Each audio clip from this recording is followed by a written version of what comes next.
Hey guys, welcome to next episode of Story Behind All the ज्योतिर्लिंग। और ये हमारा last episode होगा क्योंकि आज हम लास्ट के 4 ज्योतिर्लिंग को कवर करेंगे। इसमें जो हमारा पहला ज्योतिर्लिंग है वो है बहुत ही फेमस ज्योतिर्लिंग काशी विश्वनाथ ज्योतिर्लिंग, और जो हम सबको पता है कि वाराणसी में है। हम सेकंड ज्योतिर्लिंग की बात करेंगे त्र्यंबकेश्वर ज्योतिर्लिंग जो कि नासिक में है। थर्ड ज्योतिर्लिंग की हम बात करेंगे बहुत ही फेमस केदारनाथ ज्योतिर्लिंग जो कि हमारे उत्तराखंड में है। एंड जो लास्ट ज्योतिर्लिंग है वो है ग्रीनेश्वर ज्योतिर्लिंग जो कि हमारे औरंगाबाद में है। इस एपिसोड का जो पहला ज्योतिर्लिंग है वो बहुत ही फेमस ज्योतिर्लिंग है। हाँ, हम बात कर रहे हैं काशी विश्वनाथ ज्योतिर्लिंग की। आइए देखते हैं इस ज्योतिर्लिंग की स्थापना कैसे हुई है। पुराणों के अनुसार जब भगवान शिव और माता पार्वती का विवाह हुआ था तब भोलेनाथ का निवास स्थान कैलाश पर्वत था और पार्वती माँ अपने पिता के घर रहती थी। लेकिन उनका मन यहाँ नहीं लग रहा था। एक बार जब शिवजी माता पार्वती से मिलने आई तो माता ने उन्हें अपने साथ ले जाने की प्रार्थना की। माता पार्वती की बात मानकर भगवान शिव उन्हें काशी ले आए और तब से यहीं पे बस रहे हैं। धार्मिक मान्यताओं के अनुसार भगवान शिव जी की यह नगरी उनके त्रिशूल की नोक पर बसी हुई है। जो हमारा दूसरा ज्योतिर्लिंग है वो है त्र्यंबकेश्वर ज्योतिर्लिंग। आइए देखते हैं इस ज्योतिर्लिंग की क्या कथा है। प्राचीन समय में ब्रह्मगिरी पर्वत पर देवी अहिल्या के पति ऋषि गौतम रहते थे और तपस्या करते थे। क्षेत्र में कई ऐसे ऋषि थे जो गौतम ऋषि से ईर्ष्या करते थे और उन्हें नीचा दिखाने की कोशिश करते रहते थे। एक बार सभी ऋषियों ने गौतम ऋषि पर गौ हत्या का आरोप लगा दिया। सभी ने कहा कि इस हत्या के पाप के प्रायश्चित में देवी गंगा को आपको यहाँ लेकर आना होगा। तब गौतम ऋषि ने शिवलिंग की स्थापना करके पूजा शुरू कर दी। ऋषि की भक्ति से प्रसन्न होकर शिवजी और माता पार्वती वहां प्रकट हुए। भगवान ने वरदान मांगने को कहा। तब ऋषि गौतम ने शिवजी से देवी गंगा को उस स्थान पर भेजने का वरदान मांगा। देवी गंगा ने कहा कि यदि शिवजी भी इस स्थान पर रहेंगे तभी वह यहाँ पर रहेंगी। गंगा के ऐसे कहने पर शिवजी यहाँ त्र्यंबकेश्वर ज्योतिर्लिंग के रूप में वास करने को तैयार हो गए और गंगा नदी गौतमी के रूप में वहां बहने लगी। गौतमी नदी का एक नाम गोदावरी भी है।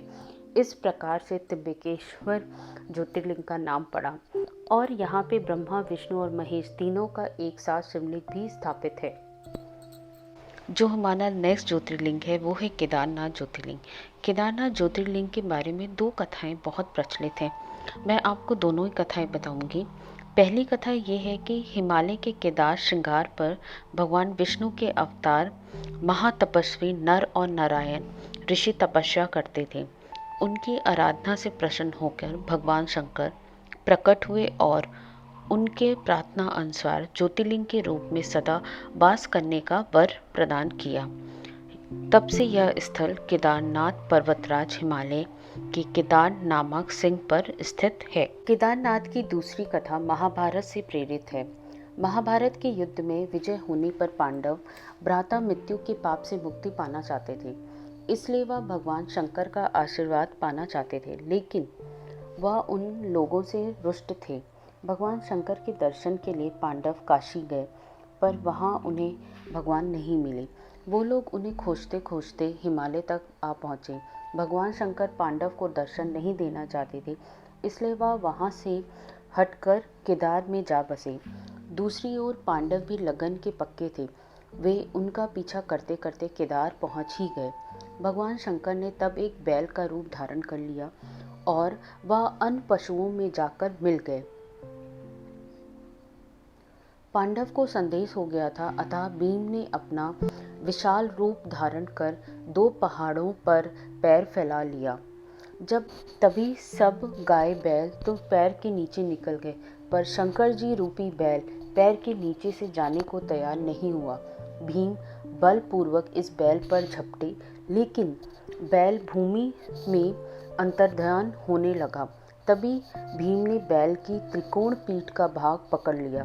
भगवान शंकर पांडव की भक्ति दृढ़ को देखकर प्रसन्न हो गए। उन्होंने तत्काल दर्शन देकर पांडव को पाप मुक्त कर दिया। उसी समय से भगवान शंकर बैल की पीठ की आकृति पिंड के रूप में श्री केदार में पूजे जाते हैं। जो हमारा नेक्स्ट ज्योतिर्लिंग है, या हम कहें शिव का 12वां अवतार है, वो है घुमेश्वर के नाम से प्रसिद्ध है।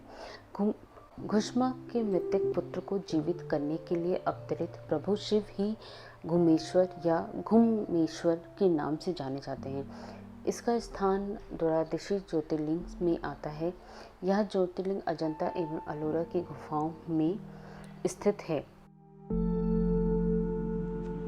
सो गाइज, ये थे हमारे लास्ट के 4 ज्योतिर्लिंग की स्टोरी। आई होप आपको ये सारी स्टोरीज बहुत अच्छी लगी होंगी एंड इंटरेस्टिंग होंगी। एंड गाइज, पहले 2 एपिसोड जिनमें हमने बाकी के 8 ज्योतिर्लिंग कवर किए हैं, वो मैं डिस्क्रिप्शन बॉक्स में उनका लिंक प्रोवाइड करूंगी। एंड अभी तक जिसने मेरे चैनल को सब्सक्राइब नहीं किया, then please do subscribe my channel and hit the like and the notification button so you can get all the update from my channel. Stay tuned with me and keep supporting me.